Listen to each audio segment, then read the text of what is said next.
Approximately 1 in 8 Americans are currently using a GLP-1. That's 12% of the American population. And with an increasing amount of almost 20,000 people across the world starting a GLP-1 every single week, one has to wonder, how do you prepare to start a GLP-1 weight loss journey? If you're here for the first time, my name is Grace. I have been using Zepbound, a GLP-1 with GIP, since February of 2025. And over the last 9 months, I have lost over 40 pounds. I am well on my way to my 100-pound weight loss goal. When I started using my GLP-1, it was actually recommended to me by my provider. Once I met with my provider, I got my prior authorization approved by my insurance, and I was able to send the script to the pharmacy. These are the 8 things that I did to prepare myself before taking my very first shot. The first thing I did that was super important to me was to get baseline labs. That means I asked my provider to run full panels on everything, from a lipid panel to check my cholesterol, from a fasting glucose, my A1C level, my triglycerides. I really wanted the whole picture. Seeing what was internally going on in my body was extremely important, and it was going to be a metric that I would be able to use months down my weight loss journey to assess if the medication was being beneficial to me. Over the last 9 months, my providers have run my labs 2 times. And over those 2 lab exams, we have noticed the trend. The trend is downward. My A1C is down, my glucose is down, my triglycerides are down.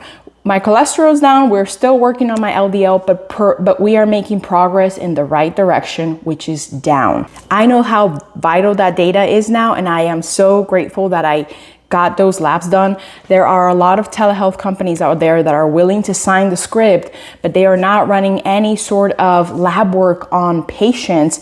And I just don't think that is in their best interest. I think everyone should be able to see what is happening internally to them with this medication.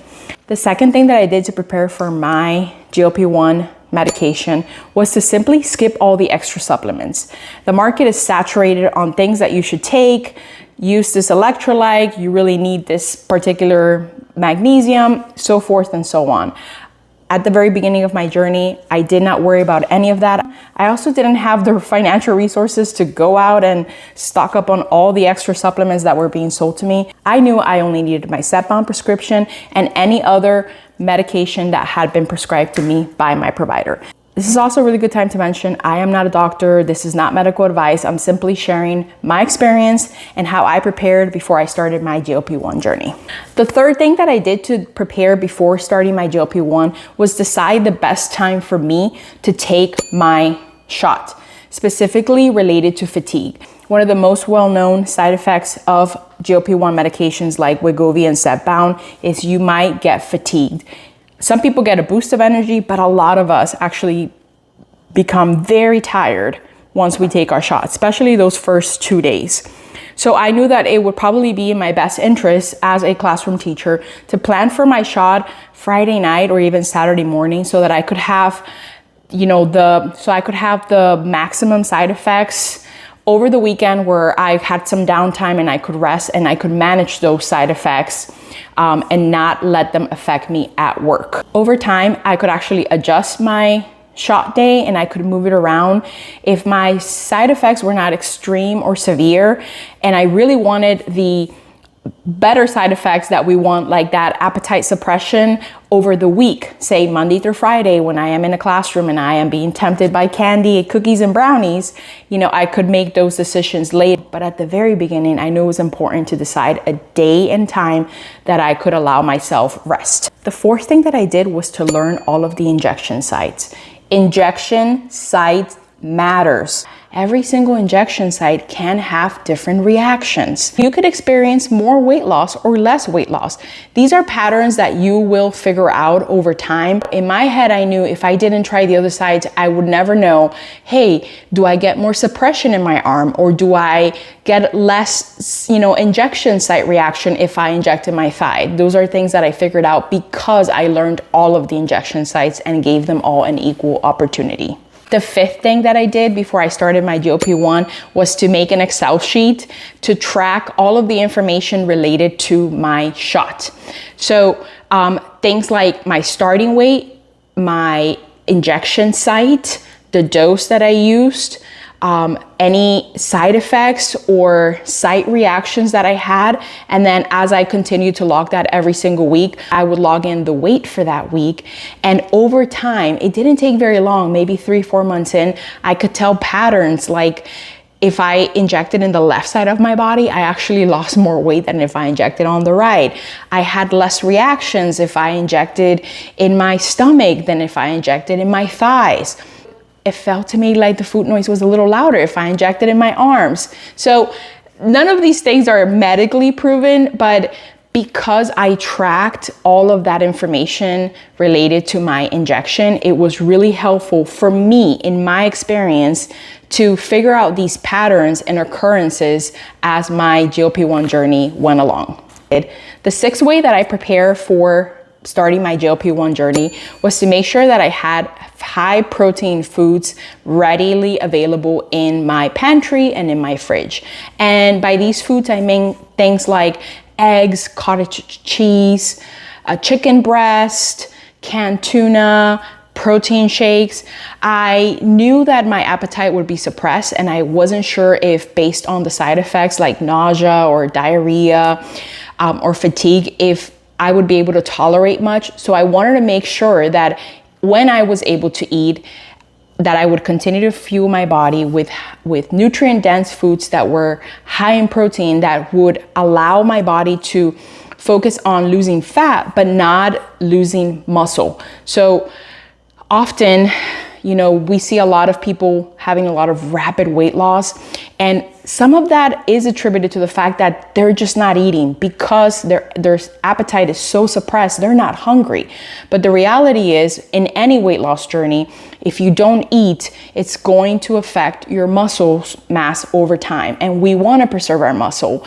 So I knew that it was important for me to prepare with high protein foods that were easy to eat, that my stomach would tolerate, and I had them readily available. I would be able to fuel my body with nutrient dense foods. The seventh way that I prepared for this journey, and this honestly had to do more with my provider than myself, it's also something that I struggle with still now, is expecting to lose weight, but not expecting to lose a certain number. Like I said, before starting my GLP-1, the only thing I knew about these medications is what I had seen on TV from celebrities. Like Hollywood was all getting thin and getting Ozempic face and Ozempic butt. And in my head, my weight has always been tied to a number, because when I go to the doctor, the first thing they do is they put me on a scale. And that number is a representation of how I've been fueling my body and if I've been doing any movement. So when I started this GLP-1, my doctor told me, don't expect to lose a number, just expect to lose weight. Don't start your GLP-1 thinking that you're gonna lose 200 pounds over 6 months, because that might happen for some, but it's not gonna be the case for most of us. Instead, focus on the downward trends overall of your weight. Focus on having more energy. Focus on being able to play more with your kids. Focus on increasing your movement, and that will make this weight loss journey a lot easier over time.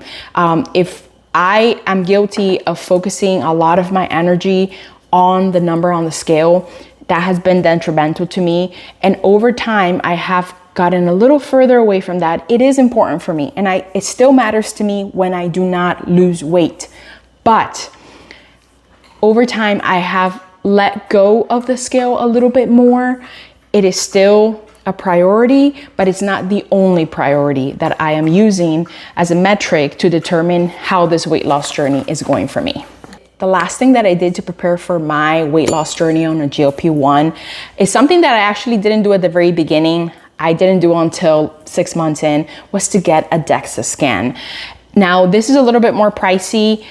I wish I would have gotten it as soon as I started my GLP-1 medication.